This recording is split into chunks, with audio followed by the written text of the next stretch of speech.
Assalamualaikum warahmatullahi wabarakatuh. Waalaikumsalam warahmatullahi wabarakatuh. Yang terhormat Kepala Sekolah SD Negeri Soko Liman, Bapak Ibu Guru SD Negeri Soko Liman yang kami hormati. Pertama-tama kita panjatkan puji syukur kehadirat Allah sehingga kita dapat bertemu di sini di ruang kelas 6 ini dalam rangka pengimbasan budaya positif program CGP Angkatan 7 Kabupaten Gunung Kidul. Saya ucapkan terima kasih yang sebesar-besarnya kepada Kepala Sekolah SD Soko Liman yang telah memfasilitasi kami CGP Angkatan 7 untuk melakukan pengimbasan aksi nyata modul 1.4 di SD Negeri Soko Liman 1 ini. Kemudian saya ucapkan terima kasih kepada Bapak Ibu Guru SD Negeri Soko Liman yang telah berkenan hadir untuk mengikuti pengimbasan aksi nyata modul 1.4 di SD Negeri Soko Liman 1 ini. Untuk selanjutnya, jika mungkin nanti ke depannya banyak hal yang kurang berkenan ataupun ada banyak kekurangan, saya mohon maaf yang sebesar-besarnya. Langsung saja, ya. Di sini saya Anggarita Wahyuningsih telah menempuh program CGP Angkatan 7, di mana sampai saat ini kami CGP Angkatan 7 sampai saat ini menjalani pendidikan dengan modul 1.4 budaya positif dan diperkenankan untuk melakukan aksi nyata di sekolah kepada teman-teman dan kepada seluruh warga sekolah, terutama di SD Negeri Soko Liman. Pada modul 1.4 ini ada budaya positif, di mana budaya positif ini adalah suatu kebiasaan yang akan kita terapkan di SD Negeri Soko Liman 1 ini. Dan mungkin ini di sini saya juga belajar, jadi nanti kalau misalnya ada sesuatu hal yang perlu dikomunikasikan nanti monggo dikomunikasikan. Jadi di sini saya tidak menyampaikan materi, tidak presentasi, tapi saya hanya menyampaikan apa yang saya dapat di modul 1.4. Jadi nanti kalau misalnya memang ada hal yang perlu dikomunikasikan, nanti kita komunikasikan bersama dan kita diskusikan secara bersama-sama. Begitu nggih, Pak Ibu nggih.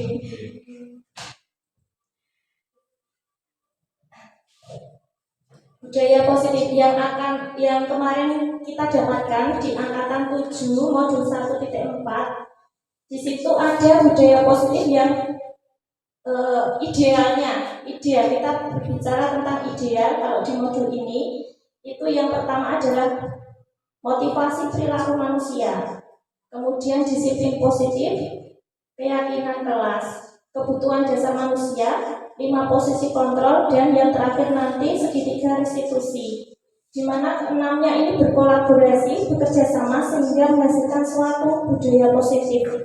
Dan budaya positif itu apa itu nanti akan dijelentrehkan diulas di sini di modul ini. Sebelum saya masuk ke materi, ini ada sebuah pertanyaan. Pertanyaannya saya bacakan ya. Cobalah buka. Anda adalah A. Tugas Anda adalah mengepalkan salah satu tangan Anda. Coba bayangkan bahwa Anda menyimpan sesuatu yang sangat berharga di dalam kepalan tangan Anda. Anda perlu menjaga benda tersebut sekuat tenaga karena begitu pentingnya untuk kehidupan Anda. Tugas B, yaitu rekan Anda, mencoba dengan segala cara untuk membuka kepalan tangan Anda.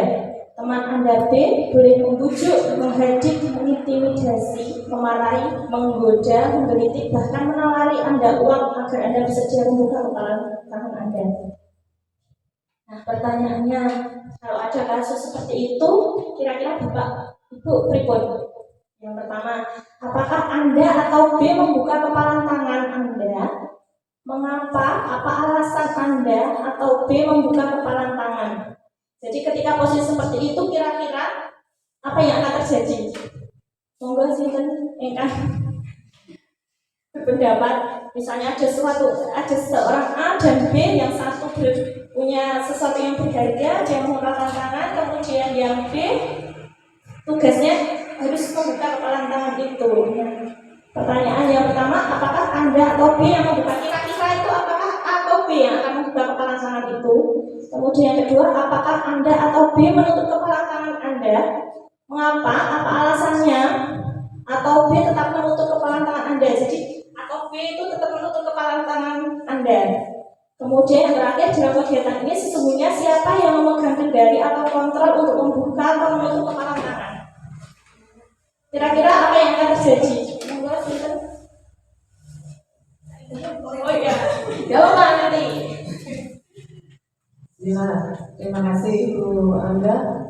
Ini tetap ada dua orang A dan B, tapi setidaknya ini tidak akan sampai menghardik, mengintimidasi, memarahi dan sebagainya.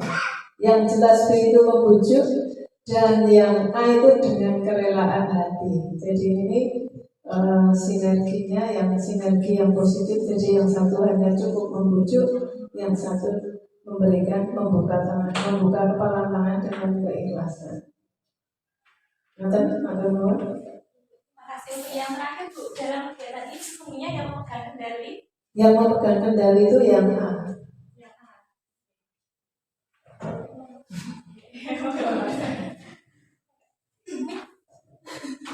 Sama atau jawabannya nggak apa-apa, tidak apa-apa, tidak harus sama. Oh iya, tidak harus sama.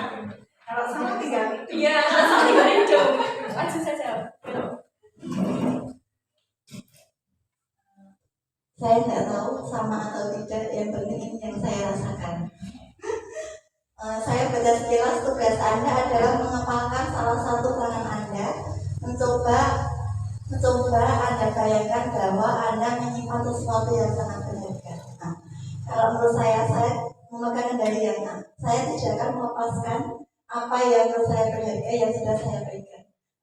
Entah itu dipaksa, dibujuk atau politik sekaligus. Yang berlaku sebagai B.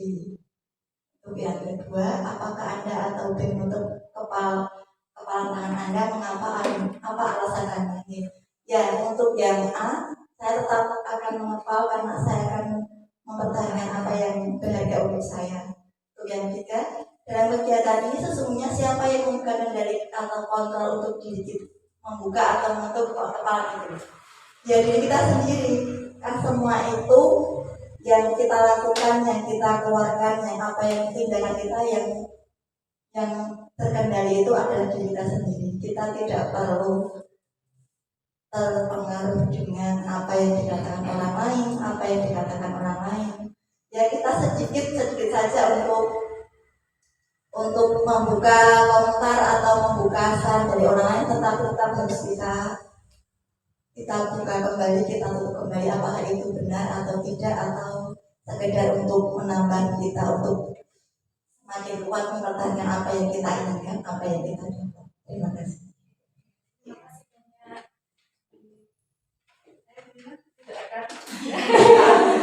Cuma jawaban pakai politik.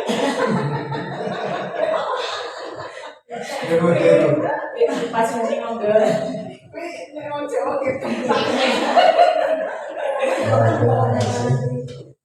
Jadi betul-betul itu. Yang jelas di situ kan ada dua alternatif yang maksudnya pertanyaannya itu apakah Anda lebih membuat orang Anda apa ya?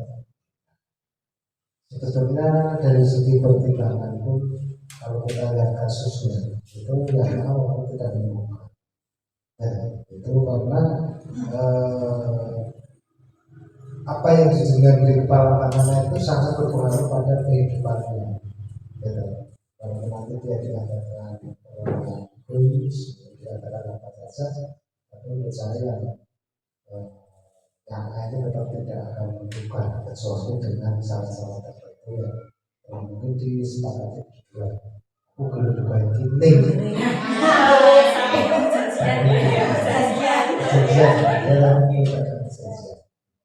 Terus yang kedua, yang B itu sesuai dengan banyak merayu menuju.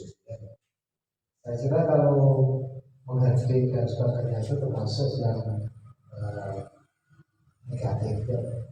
Tapi kita kembali kepada kesepakatan tadi. Maksudnya pihak yang B itu jangan sampai terlalu juga kalau itu memang yang A itu memang sudah tidak mau itu ya. Harus saya kontrol. Dan kegiatan ini siapa yang mengkendali sebetulnya kedua-duanya memegang kendali. Maksudnya yang potensial dimanfaatkan sebetulnya A. Tapi karena suatu hal karena pertimbangan suatu hal kendalikan sebagai itu maka itu juga sebagai memegang kendali. Jadi kedua-duanya ada saling kolaborasi atau maupun disini untuk sesuatu saling satu sama lain itu saling ada kebersamaan. Mungkin Terima kasih kepada Bu Sarika, Bu Vero, dan Pak Jumali atas jawaban-jawabannya. Itu sebenarnya jawaban-jawaban itu tidak ada yang salah ya. Semua itu betul dari versi masing-masing. Jadi ini itu intinya kita materi kemarin kami juga CGP Angkatan 7 itu memasuki materi ini budaya positif 1 dan 4 itu disuguhi dengan pertanyaan seperti ini. Maka kami itu banyak sekali jawaban-jawaban yang berbeda-beda dan intinya itu sebenarnya itu ada intinya itu di sini. Tadi memang iya ketika A sudah mempunyai sesuatu yang berharga maka A harus mempertahankan kecuali jika ada suatu perjanjian ketika kita di sekolah dimanapun kita berada jika memang itu sudah sama-sama ikhlas sama-sama memang ini perjanjiannya seperti ini aturannya seperti ini ya sudah oke. Kemudian kalau yang memegang kendali siapa? Nah kemarin saya mendapatkan yang memegang kendali itu memang diri kita masing-masing. Ketika dari sudut pandang A berarti nanti A bisa memegang kendali dari posisinya ketika dia mempertahankan hak miliknya. Kemudian untuk yang B itu memegang kendali untuk dia mau tidak menghardik, dia mau tidak membujuk dengan cara apa. Nah itu pegang kendalinya di seperti itu. Kemarin yang kami dapatkan seperti itu. Oke, Bapak Ibu ini mengantarkan kita ke budaya positif yang akan kita lalui. Ternyata itu saya itu ketika mempelajari modul 1.4 ini benar-benar kalau saya pribadi itu banyak hal yang saya dapatkan. Nanti akan kita sharing di sini. Mungkin nanti ada banyak hal di sekolah dan sebagainya nanti yang bisa kita diskusikan nanti kita diskusikan. Nah, di sini itu nanti ada bagaimana seseorang bisa berubah dari paradigma stimulus respon kepada pendekatan teori kontrol. Jadi ketika kita stimulus respon itu berarti bedanya sama teori kontrol di sini.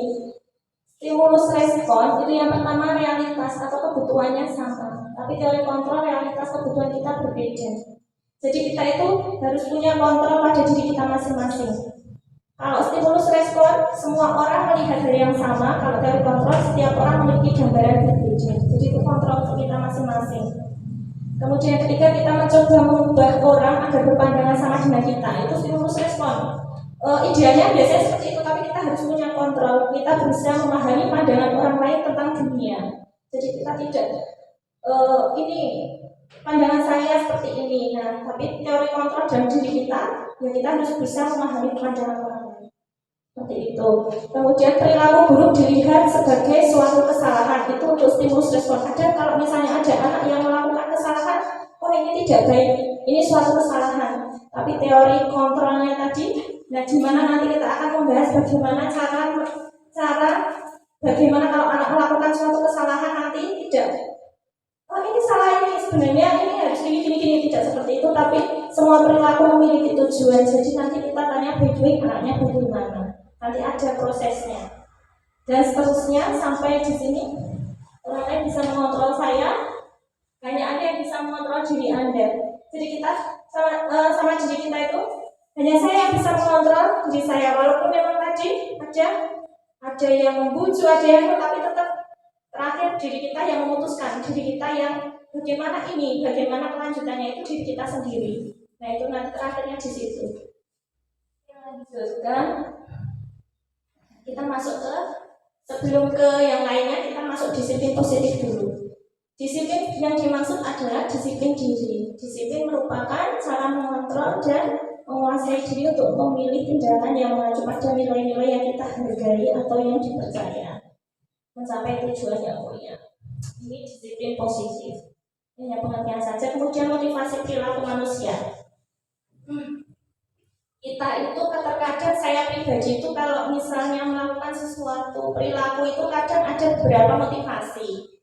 Itu pasti orang melakukan sesuatu itu pasti ada motivasinya. Ada 3 motivasi perilaku manusia. Yang pertama itu untuk menghindari ketidaknyamanan atau hukuman. Nah, itu misalnya untuk menghindari ketidaknyamanan atau hukuman. Misalnya ada murid yang berangkat pagi. Nah itu tujuannya tidak untuk biar saya berangkat duluan, tapi biar saya tidak dapat hukuman dari guru. Kan ada yang mulai seperti itu. Ya, jajan itu juga motivasi betul. Itu motivasi itu. Jajan. Semua murid itu mesti motivasinya beda-beda. Dan motivasi itu ternyata kemarin itu kita belajar itu ada 3 yang mendasari. Yang pertama menghindari ketidaknyamanan atau hukuman. Yang kedua mendapat imbalan atau penghargaan dari orang lain. Saya mau nulis cepat, rapi, benar biar dapat hadiah dari guru. Nah, itu biasanya itu masuk kategori 2. Yang ketiga, untuk menjadi orang yang mereka inginkan dan menghargai diri sendiri dengan nilai-nilai yang mereka percaya. Jadi kalau menurut Bapak Ibu monggo pandangannya yang mana kira-kira yang itu motivasinya itu sangat mendasar dan mungkin akan bertahan lama. Yang pertama, kedua, atau ketiga? Ketiga. Kenapa belum ketiga? Karena itu akan membuat meningkatkan nilai dirinya sendiri. Jadi bertahan lama, enggak cuma karena kalau dihukum, kalau hukumannya ringan ya motivasinya hilang. Kalau penghargaannya enggak ada ya masih yang lama. Iya. Betul sekali ya. Ini kemarin itu juga banyak pendapat dan pertentangan. Kenapa kan banyak yang guru-guru selain di SD Sokolima ini kan menggunakan poin nomor 2 itu kan untuk mendapat imbalan atau penghargaan dari orang lain. Nah di situ kan ternyata itu memberikan imbalan atau penghargaan ke murid itu juga boleh, tapi jangan membuat anak itu jadi tujuannya untuk mendapat hadiah. Jadi bagaimana pinternya guru supaya mengemas supaya anak itu tidak terlalu kecanduan itu menjadi suatu hadiah. Soalnya ada tipe yang murid yang ngendikanipun itu misalnya dia tidak mendapat hadiah dia tidak berusaha. Nah seperti itu. Nah kemarin itu saya juga ini saya nompoin 2 ini banyak ini saya pun menggunakan banyak ini kelewatan itu. Terus kemarin dia jawab dia tidak apa-apa tapi jangan terlalu sering. Pokoknya bagaimana guru mengemas supaya biar jadi nomor 3 itu kemarin itu. Nah, kemudian kita lanjutkan. Nah, di sini ada banyak hal. Setelah ada tadi, kita kemarin mempelajari hukuman, konsekuensi sama restitusi. Hukuman itu bedanya sama konsekuensi sama restitusi di sini. Kalau hukuman sesuatu yang menyakitkan harus terjadi. Kalau disiplin, identitas suksesnya itu disiplin, konsekuensinya sesuatu harus terjadi. Restitusi merupakan pilihan. Jadi nanti kita yang akan kita pelajari lebih jauh adalah restitusi. Di mana di restitusi itu siswa tidak menghakimi siswa, tidak menghakimi murid. Tapi kalau hukuman itu tidak membuat murid tidak nyaman dalam jangka waktu yang lama. Misalnya Mbak Cici, ayo sini. Keliling lapangan 2 kali, padahal tidak jadi aturan bahwa ketika terlambat harus lari keliling lapangan 2 kali. Sebenarnya itu intinya itu aturan itu ada dengan membentuk sama anak. Nah itu baru bisa diterapkan. Kalau secara langsung itu namanya hukuman. Jadi hukumannya itu kalau saya tidak jelas. Hukuman itu maksudnya tidak ada aturan jelasnya. Misalnya ada si B tidak mengerjakannya, sudah sekarang si B berdiri di depan, itu hukuman. Si B silakan membersihkan kamar mandi, hukuman. Tapi kalau misalnya itu bukan hukuman, itu namanya restitusi, nanti akan kita pelajari ke depan. Itu kita membentuk aturan dengan anak dulu di kelas. Kalau misalnya tidak mengerjakan tugas, apa yang konsekuensi apa yang akan dilakukan? Mereka usul A, B, C, nanti kita tulis. Oh, ketika tidak mengerjakan tugas, maka saya harus piket kelas. Ditulis piket kelas. Nanti jadi suatu keyakinan kelas, di mana anak tahu, mereka membentuk sendiri dan nanti kita menerapkan. Seperti itu nanti akhirnya seperti itu. Ini sudah cukup ini. Kemudian, di sini nanti ada posisi kontrol untuk restitusi. Nah, restitusi tadi yang saya ungkapkan di depan tadi kan hukuman, konsekuensi, restitusi. Nah, ke belakangnya nanti kita akan bahas restitusi. Restitusi bukan untuk menebus kesalahan, namun untuk belajar dari kesalahan. Restitusi itu memperbaiki hubungan. Restitusi adalah tawaran, bukan paksaan. Jadi restitusi itu menguatkan. Nah, nanti untuk lebih jelasnya nanti ada contohnya. Dan sekarang ini yang wajib kita, saya itu tercengang ini, ada 5 ini itu saya itu tercengang. Tercengangnya itu saya masuk di mana pertama kali.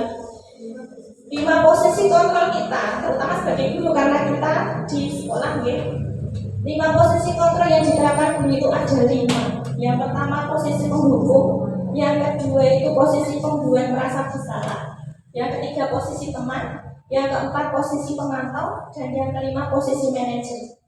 Ini ada bedanya siap. Mungkin Bapak Ibu guru ada yang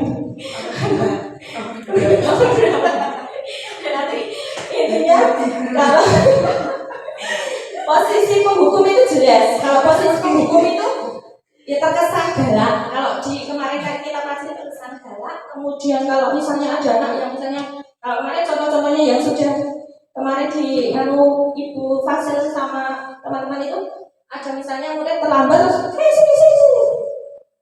sini, kenapa kamu terlambat? Baru muridnya mau bilang, gurunya sudah, kamu tahu kan terlambat itu apa hukumannya? Dia baru ngomong-ngomong sudah, silakan berdiri di sini. Seperti itu. Kemarin kita ngomong.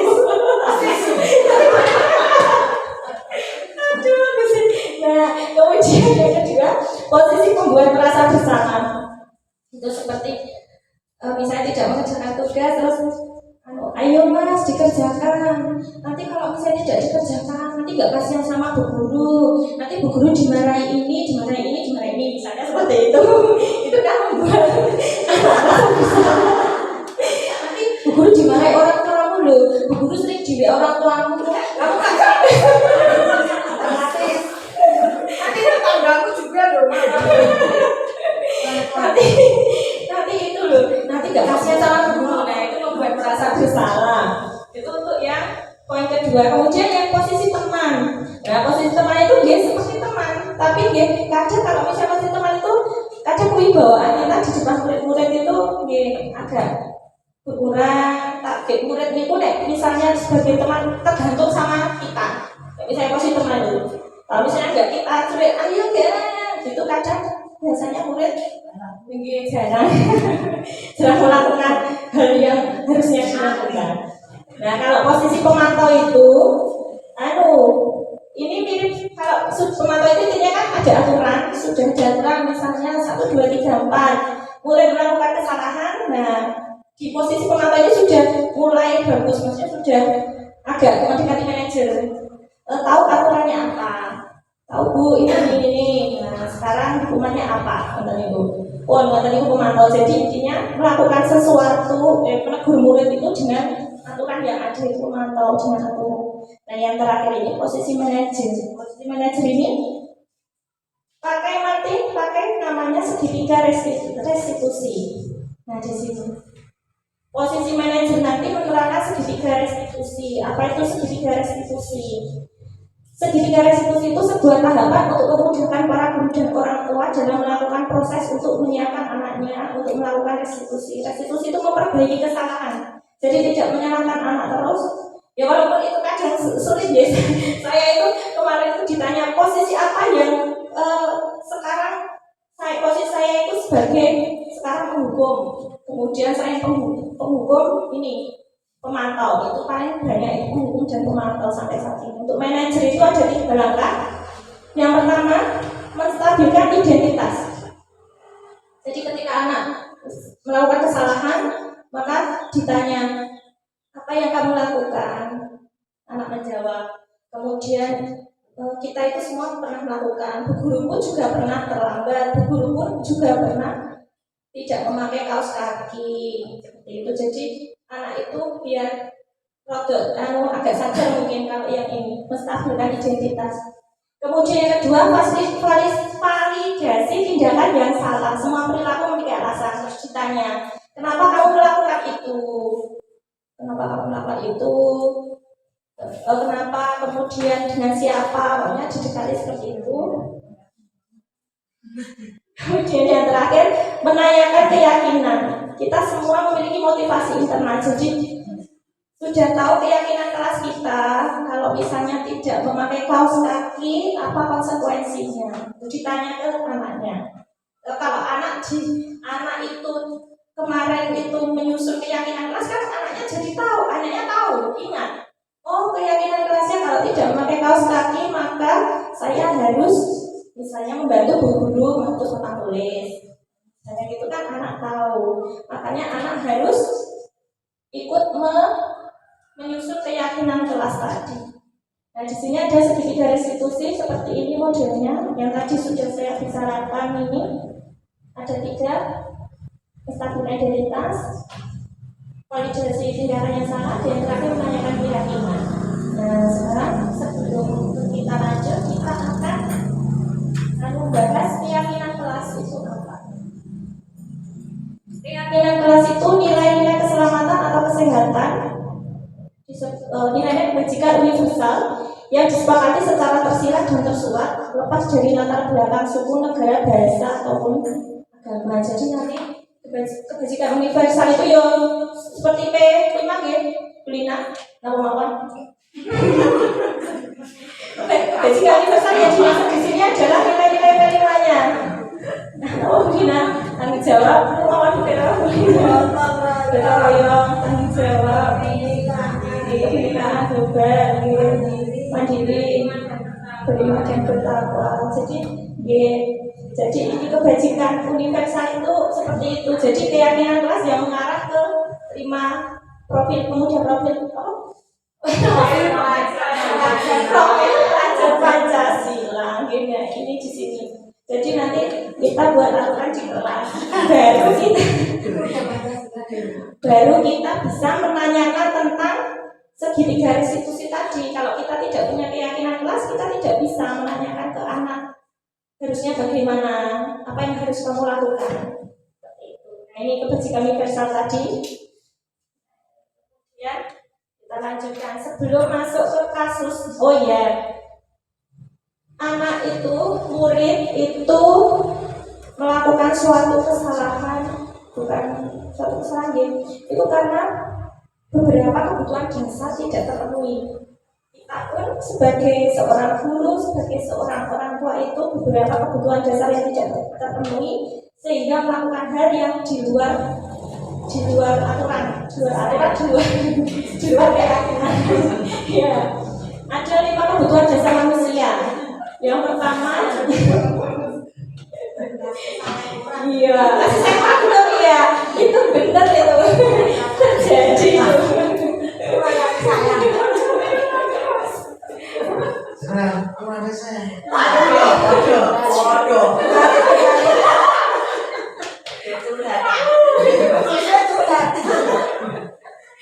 Yang pertama itu bertahan hidup. Jelas jika misalnya kita itu kurang dalam kebutuhan dasar kita sebagai untuk bertahan hidup, misalnya adalah tanggal kita 30 terus itu kan kacau lemes, saya lemes, memang atau itu jadi ngaruh.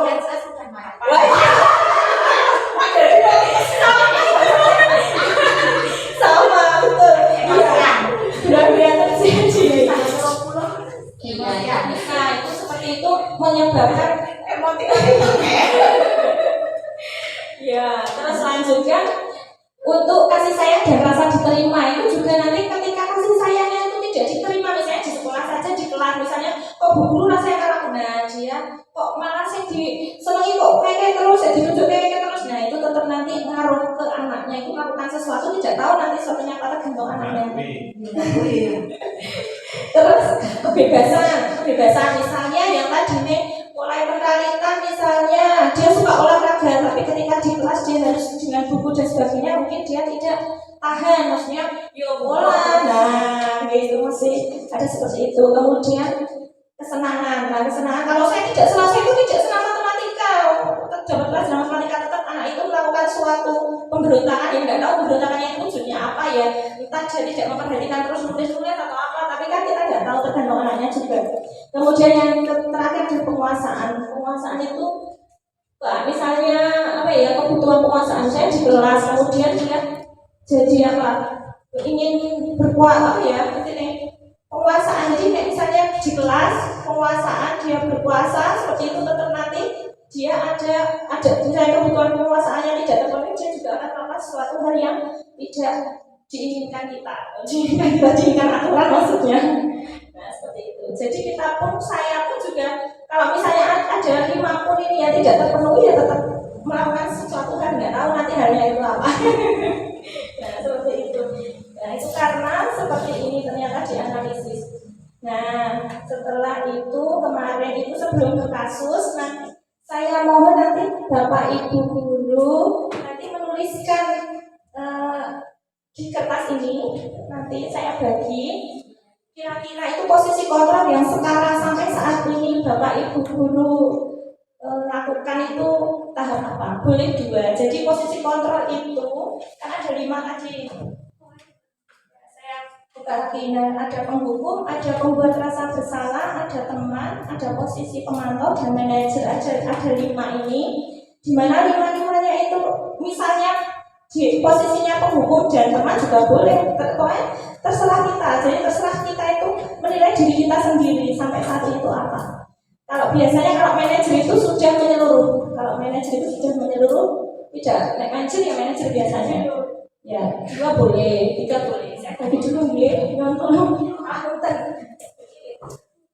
Tolong saya.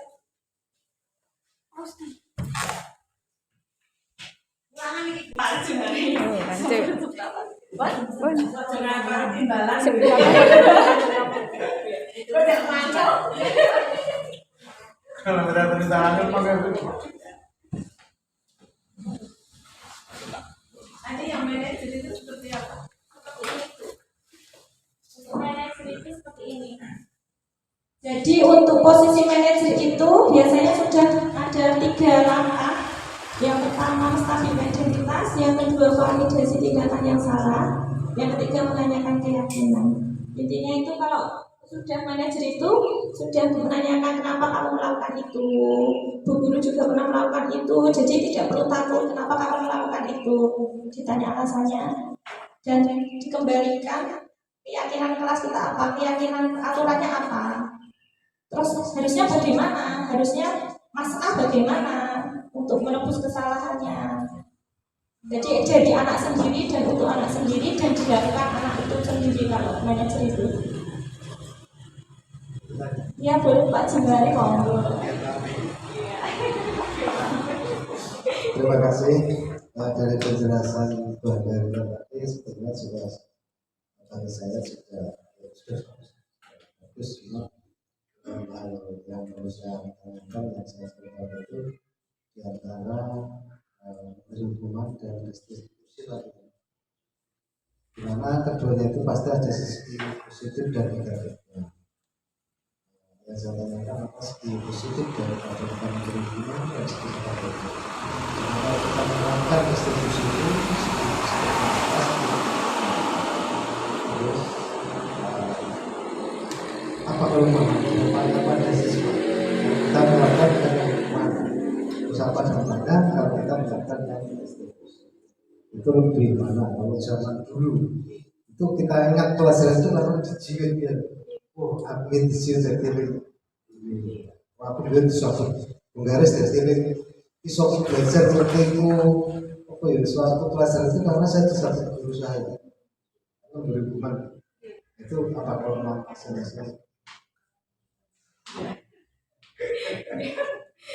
Ya, terima kasih Pak Jumari di sambil ini mengingatkan bahwa posisi kita seperti apa sambil ini untuk penghukum itu kemarin kami mempelajari itu bahwa hukuman itu akan membekas ke anak. Ya betul sih Pak Jumari, saya dulu dijiwet karena tidak bisa pelajaran apa kan membekas ke anak. Jadi sampai nanti saya tidak pernah bisa juga mau jadi akan membekas ke anak sampai dewasa. Aku kemarin di goro-goro Pak Iki jadi iso matematika tapi dijiwet kan membekas ke anak itu hal yang negatif dijiwet itu ya memang keefektifan ya memang efektif tapi membekas. Kemudian untuk yang ya di dalam kelas ya di kelas saja untuk guru di kelas mungkin untuk ibu di kelas nggak apa kelas gitu. Kalau misalnya yang ini langkah-langkah restitusi memang ini itu kan bertanya kepada anak, menanyakan alasannya mengapa berbuat kesalahan, terus bertanya kembali kepada anak apa yang harus dilakukan, keyakinan kelasnya bagaimana, keyakinannya aturannya lah, nantinya aturan kelasnya bagaimana itu kita sebut keyakinan kelas, dan apa yang seharusnya anak lakukan. Jadi anak itu mengidentifikasi sendiri salahnya di mana, kemudian mengapa dia melakukan itu juga mengkomunikasikan sendiri dan melakukan hal kedepannya itu untuk memperbaiki kesalahannya itu dari anak sendiri. Jadi itu intinya kan tadi di depan tadi menumbuhkan kan ada 3 motivasi tadi, memberi hukuman karena kita tidak nyaman ada hukuman, kemudian karena kita mendapat imbalan melakukan suatu karena imbalan, terus yang terakhir tadi yang bunuh diri ketiga tadi bunuh diri tadi menimbulkan kesadaran. Nah itu yang digali di segitiga restitusi itu yang terakhir. Ya walaupun memang ini kemarin memang keefektifannya mungkin lebih untuk sesaat, untuk jangka pendek itu mungkin lebih hukumannya lebih cepat anak tidak melakukan kesalahan karena hukuman. Tapi untuk yang restitusi ini kan butuh proses, tidak hanya 1 kali, tidak hanya 2 kali. Dan kebiasaan itu lama-kelamaan mungkin akan menjadi lebih baik lagi. Mereka bisa menyadari kesalahan mereka sendiri dan memperbaikinya sendiri dan mengembalikan mereka ke posisinya, ke komunitasnya. Jadi tadinya mungkin dia suka mengambil, kemudian kita pakai langkah-langkah 3 ini. Nah, untuk kembali ke komunitasnya itu kan mereka juga sebenarnya kalau misalnya sudah mikir itu kan butuh perjuangan juga.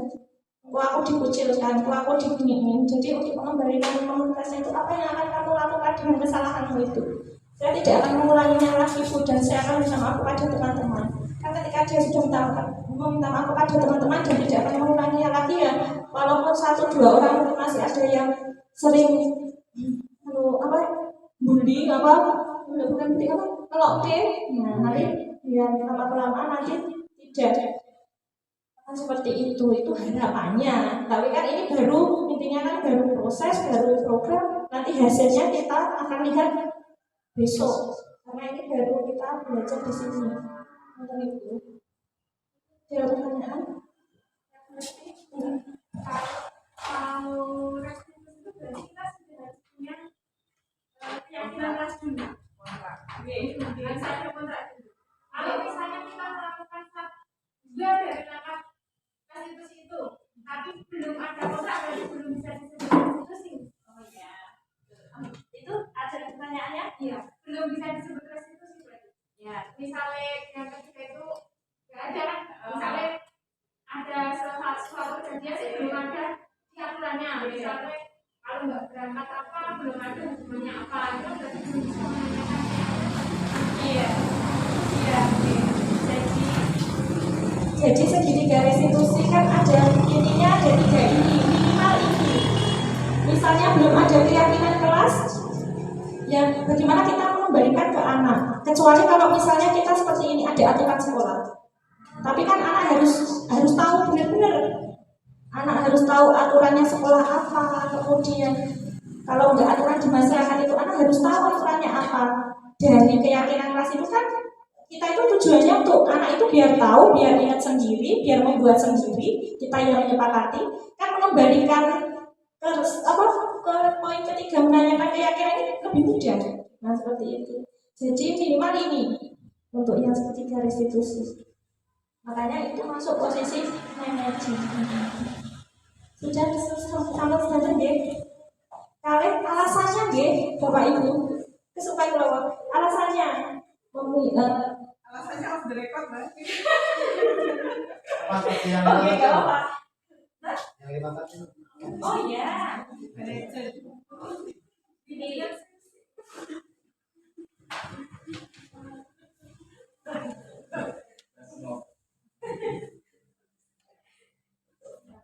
apa Diki?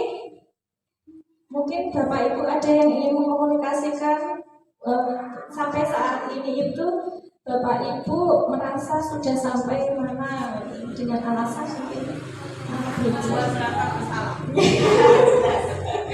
monggo.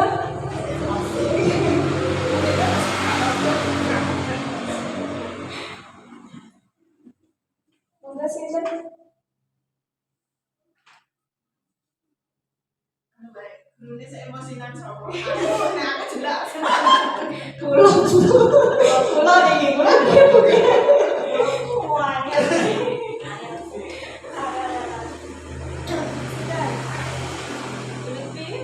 Lebih, monggo.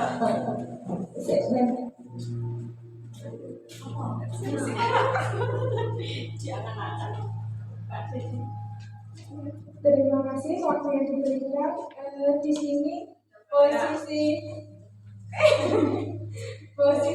yang sudah saya lakukan yang pertama sebagai penghukum Itu pasti. posisi penghukum karena masih banyak mungkin mudahnya praktisnya awak ada yang salah dan kedua ada posisi teman karena ketika pembelajaran masih mendampingi siswa ya seperti teman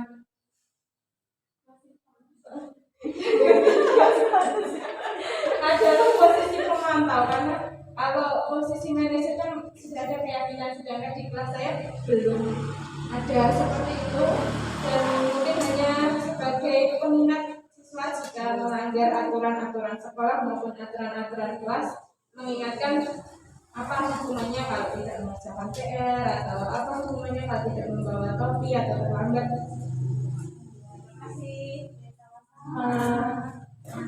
Terima kasih Bu Lutfi. Ya. Boleh maju lagi. Dina, ada satu lagi. Biar untuk membanding. Aja dibanding-banding. Kita. Untuk kewawasan kita. Terima kasih. Jangan sampai tekan di kelas. Oh iya, mau ya. Oke, baik. Ini maaf ini teman-teman yang saya praktekkan di kelas nih. Kami sebelum awal pembelajaran itu kami sudah membuat kesepakatan. Itu tidak hanya sama murid tapi juga sama wali. Jadi kami yang menggunakan untuk 5 posisi kontrak itu yang pertama penghukum. Itu saya menggunakan itu tapi karena nunggu itu kami lakukan itu juga persetujuan dari semua. Jadi kalau anak-anak waktu pembelajaran nanti ada yang ngomong kotor, ngomong jelek seperti itu ada hukuman dari bu guru. Nah seperti itu. Cuman kemarin juga ini hanya cerita ya. Ada wali yang tanya, Bu nanti hukuman anak saya apa? Mungkin karena sudah terbiasa anaknya kadang mungkin keceplosan ngomong jelek seperti itu toh. Ya hukumannya yang pasti kan hukumannya kan tidak hukuman fisik, jadi hukuman yang mendidik mereka. Maka itu untuk yang penghukum. Kemudian yang kedua posisi teman.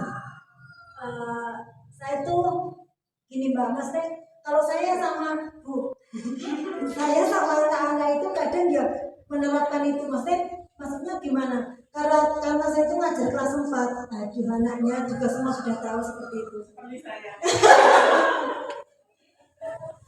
Mereka bisa mengerti apa seperti apa biasanya seperti itu. Kadang ya juga di los, lalu ketika aku gini, nah seperti itu. Saya seperti itu Mbak. Jadi kalau untuk yang kontrol bisa menggunakan penghukum dan posisi teman. Terima kasih. Terima kasih Bu Lina, ini berbagi pengalaman di ada ini semua tahu bagaimana ini Bapak Ibu? Iya.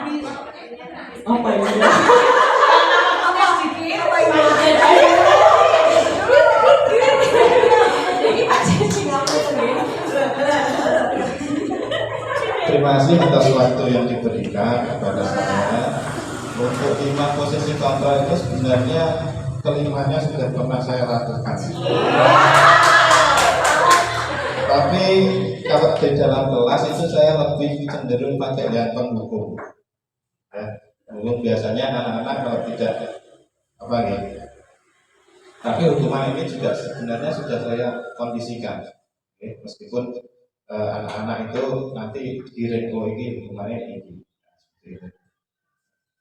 Jadi misalnya anak-anak apa ya, kalau dalam olahraga itu kan ada permainan misalnya bersatu, berdua, bertiga. Nah, nanti yang tidak bertiga ada hukuman. Itu sebelumnya saya sudah tanyakan kepada siswa nanti yang tidak sama nanti hukumannya apa. Nah, seperti itu. Sebenarnya hukuman itu juga apa gitu, semua yang menentukan sebenarnya itu. Kemudian juga posisi yang kedua ini lebih cenderung ke posisi teman. Kalau di dalam pembelajaran saya lebih cenderung ke posisi teman. Misalnya ada anak-anak yang laporan ke saya, Pak saya dipukulin itu dibalas sebenarnya. Ya itu sih. Tapi nilainya 1 kalau dibalas. oke, dibalas juga coba seperti itu.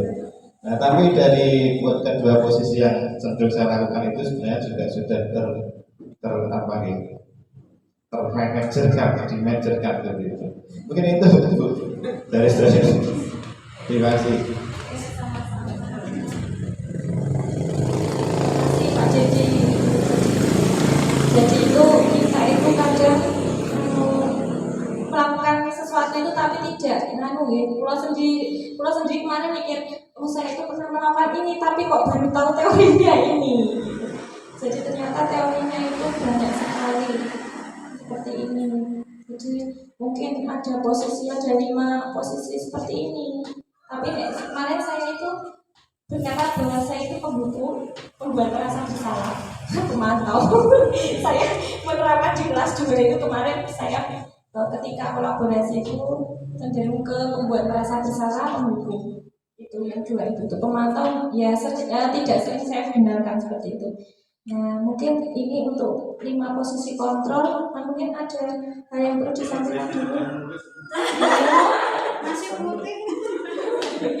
Kalau sudah saya punya kemarin kami menyelesaikan satu kasus saja ada satu kasus saja kita pecahkan bersama. Ini ada satu kasus untuk pemecahan bahwa sudah ibu ini sudah menerapkan apa. Guru matematika dan wali kelas 8 Ibu Santi sakit sehingga tidak dapat masuk dan mengajar. Akhirnya dicarikan guru pengganti, Ibu Eni namanya. Ibu Eni baru 2 tahun menjadi guru SMP. Beberapa murid perempuan, Vivi dan Natali, mengetahui hal ini dan mulai menggunakan kesempatan dan bersikap seenaknya saja, seenaknya di sini. Tertawa dan tidak mengindahkan kehadiran Ibu Eni. Ibu Eni mencoba menyapa Vivi dan Natali dengan ramah, sambil mengingatkan mereka untuk tetap fokus pada pengerjaan tugas. Ayolah tugasnya dikerjakan. Nanti ibu ditegur bapak kepala sekolah kalau kalian tidak kerjakan tugas. Tolong bantu ibu ya. Namun Vivi dan Natali malah jadi tertawa. Ibu santai saja bu. Mereka tetap tidak mengerjakan tugas dan malah mengobrol.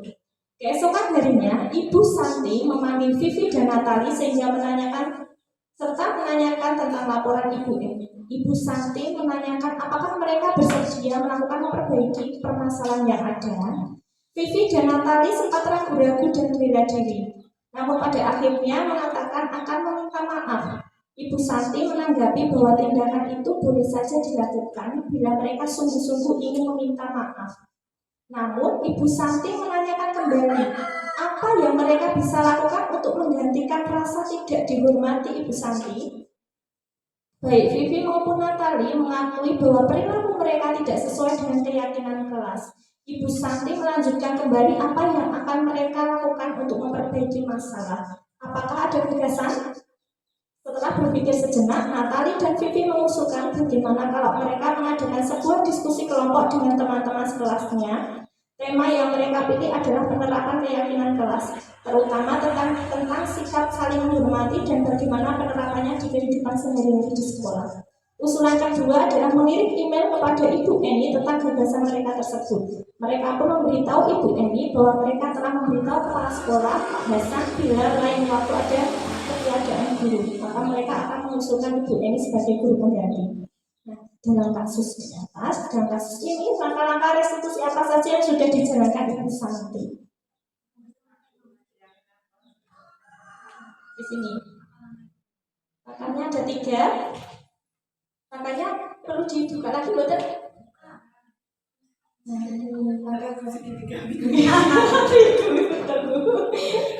Ini ada 3 menstabilkan identitas.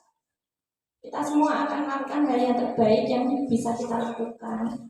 Ibu juga akan melakukan hal yang sama. Boleh kalian membela diri, itu validasi identitas, menstabilkan identitas. Kemudian validasi tindakan yang salah. Semua perilaku memiliki alasan. Apa alasanmu? Kemudian menanyakan keyakinan. Keyakinan kelas kita apa? Apa langkah yang akan dicapai Bu Natali sama si Vivi untuk memperbaiki kesalahan? Itu masuk yang poin ketiga. Saya buka kasusnya atau langkahnya? Tapi kasusnya sudah nggih intinya. Jadi kita akhiri. Itu bukan saya. Enggak apa-apa. Sedikit menjawab ya, ini tak salah kan, kurang benar ya tidak tahu. Yang jelas dari kasus apa yang sudah terjadi dari Vivi ya, siapa Vivi dan itu memang seperti itu sikapnya. Kurang ada guru itu yang sudah dilakukan gurunya. Itu sebetulnya yang ketiga itu atau menanyakan yang kita semua memiliki motivasi secara internal. Kalau terus juga validasi tindakan itu juga semua perilaku memiliki alasan. Aku mau usaha semua itu karena gurunya baru. Tapi yang diambil oleh Bu Santi tadi adalah yang ketiga menurut saya. Karena juga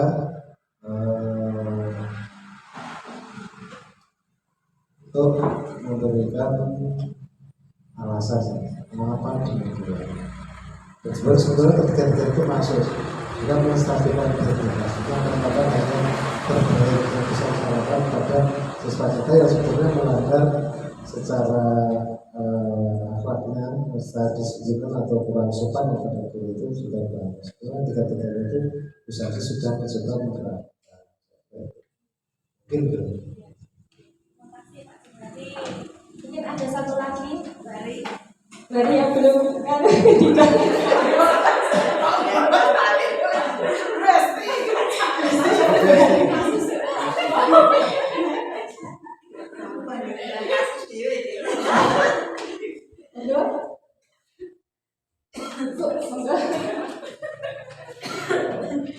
Terima kasih. Ini soalnya contohnya itu SMP. Jadi ada guru yang lain. Kalau kita aja insya Allah ini siapapun yang masuk itu akan sama karena ada perbedaan. Kalau kita semua kan dekat dengan anak-anak. Tapi ini sepertinya sudah itu tadi langkah-langkahnya juga sudah sampai validasinya salah ini apa sama Bu Santi sudah ditanyakan. Kemudian kontraknya menanyakan keyakinannya sudah, kemudian untuk memperbaiki masalahnya juga sudah ada, mereka sudah komunikasi dengan kepala sekolahnya dan sebagainya. Ini sepertinya sudah dilakukan. Jadi memang Bu An, biar suaranya terekam gitu loh. Terima kasih Bu. Ya, ada lagi mungkin sebelum saya lanjutkan tinggal sedikit lagi ini. Mungkin ketiga-tiganya Ibu, terima kasih Pak Jomari dan Ibu. Ini ternyata Bu Santi sudah menerapkan ketiganya, di mana ketiganya itu juga sudah runtut. Dan untuk Bu yang Bu pengganti tadi di situ Bu Eni, itu kira-kira posisi kontrol apa yang diterapkan Bu Eni? Iya. Iya betul sekali.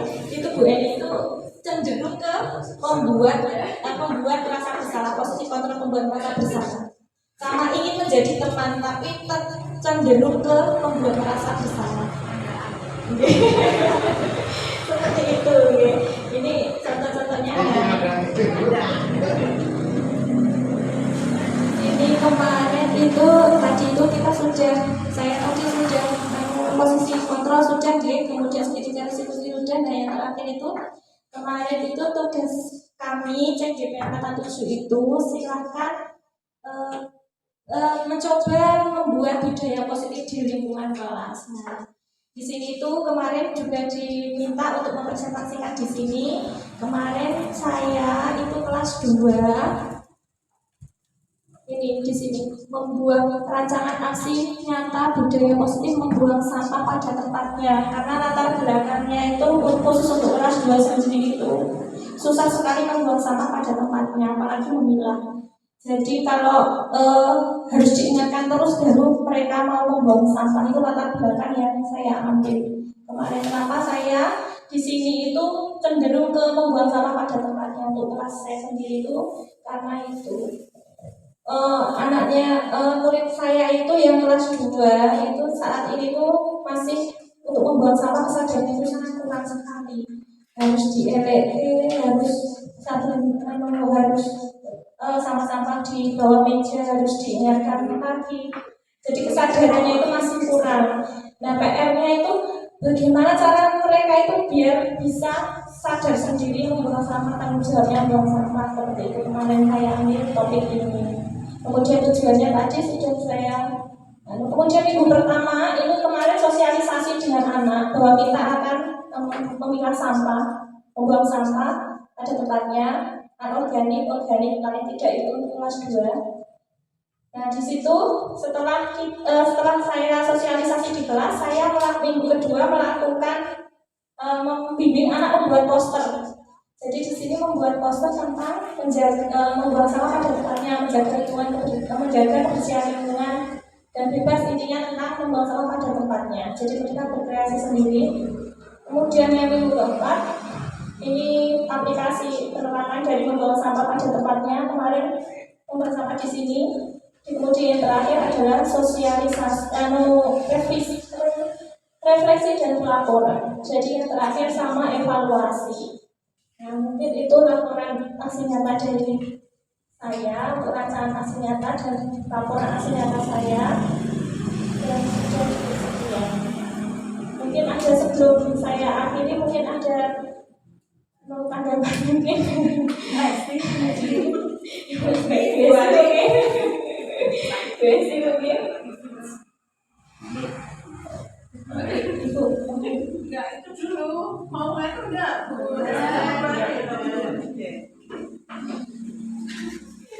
Terima kasih, ini pembebasan yang sudah Bu Anggalita laksanakan, dan alhamdulillah semoga ini menjadi ilmu yang kalau kita belum pernah membaca, yang menjadi ilmu yang baru untuk kita semua.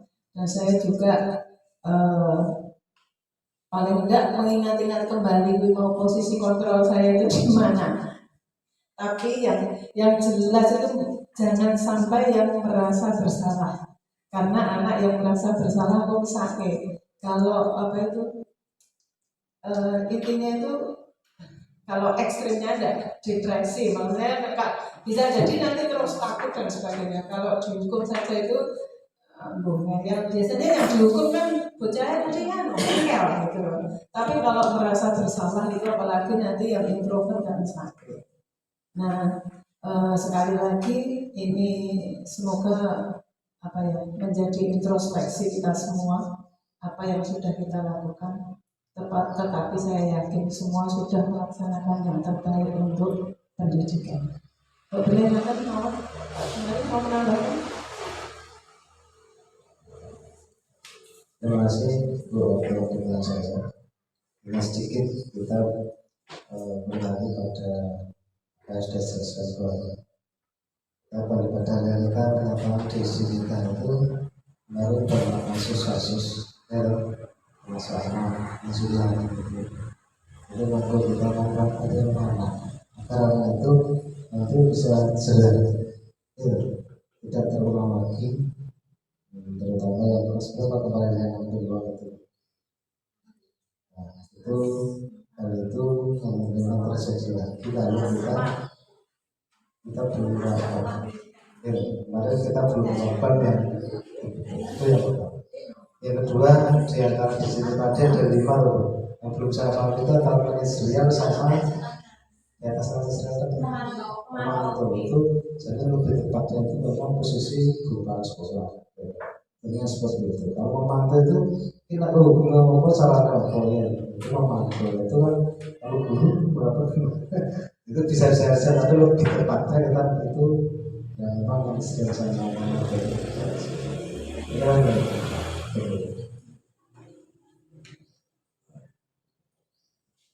Terima kasih.